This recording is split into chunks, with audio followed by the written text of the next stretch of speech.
The manhunt for the Gilgo Beach murders is seemingly over, as Rex Heuermann has been charged with the murders of Melissa Bartholomew, Megan Waterman, and Amber Costello.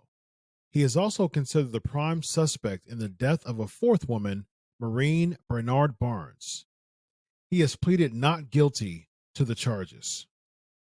Dubbed the Long Island serial killer, LISK for short, a crucial break in the case came in January when investigators took a swab from leftover pizza crust Heuermann discarded in the trash outside his Manhattan office, according to the bail application.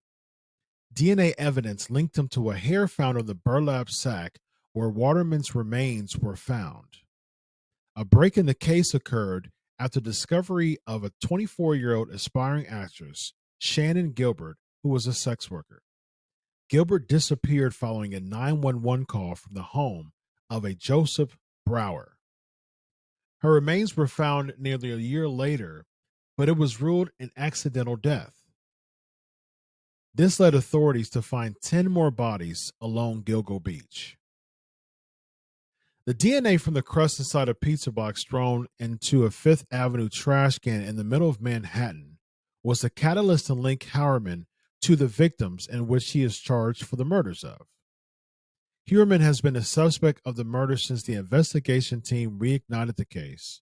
Based on the information we know from the case so far, Rex Heuermann definitely seems to be a sexual sadist.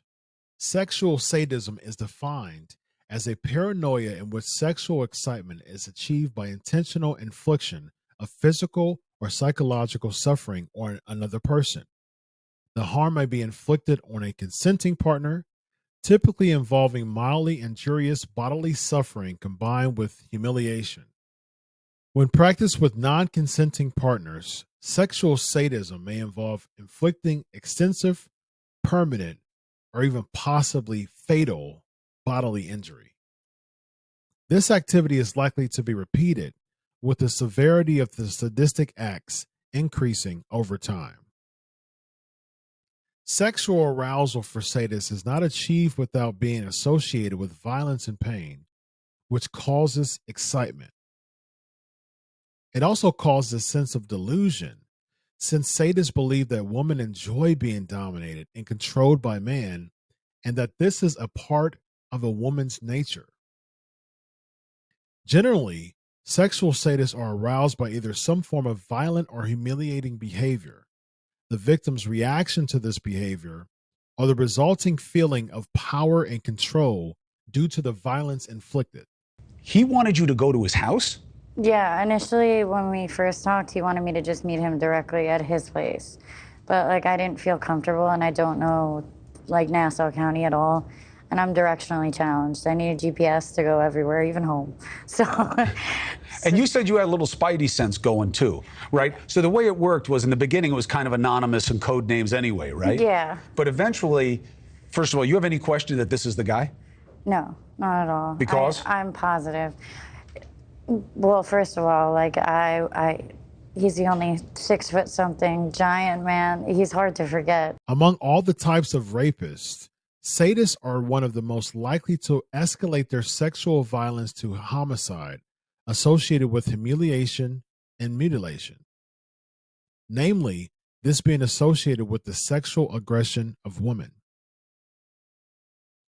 Recent studies conducted regarding criminal sexual sadists concluded that a majority of the suspects carefully planned their offense, took the bound, blindfolded, or gagged victim to a pre-recorded location, and kept the victim in captivity for at least a day, and proceeded to anally rape, force fellatio, beat, and vaginally rape her.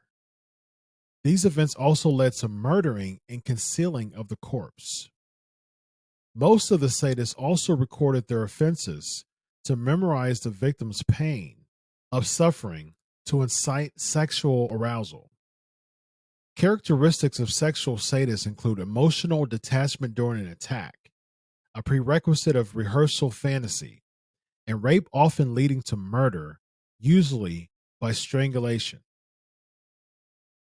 Sexual sadists exhibit more avoidant parental attachments, which result in a lack of empathy for others, an increase in hostility, and a decrease in cultivating a relationship with their victim. Incriminating items that police allege to have found included cell phone billing records for Heuermann that corresponded to cell site locations for burner phones Heuermann allegedly used to arrange meetings with 3 of the murder victims. The billing records and cell phone site locations also were consistent with taunting calls made to a relative of Bartholomew. In a separate call, a detective placed to Bartholomew's cell phone while looking into her disappearance. Similarly, the billing records and cell site locations also allegedly tied Heuermann to calls checking the voicemail box on Bernard Barnes' cell phone after she went missing. It is believed that Heuermann used at least 7 burner phones and would discard these phones following his alleged crimes, but would take selfies with the phones in order to post online to find escorts, which at least 3 of them would turn out to be his alleged victims. Calmly strolling by New Yorkers on Fifth Avenue and East 36th Street with a work bag over his left shoulder, Heuermann was completely unaware that he was followed by police, which would eventually lead to his arrest by the police without incident.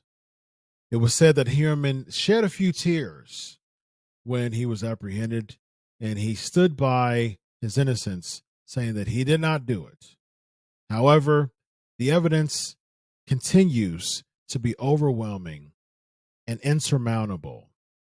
And apparently, the Long Island serial killer and the Gilgo Beach murders have been solved.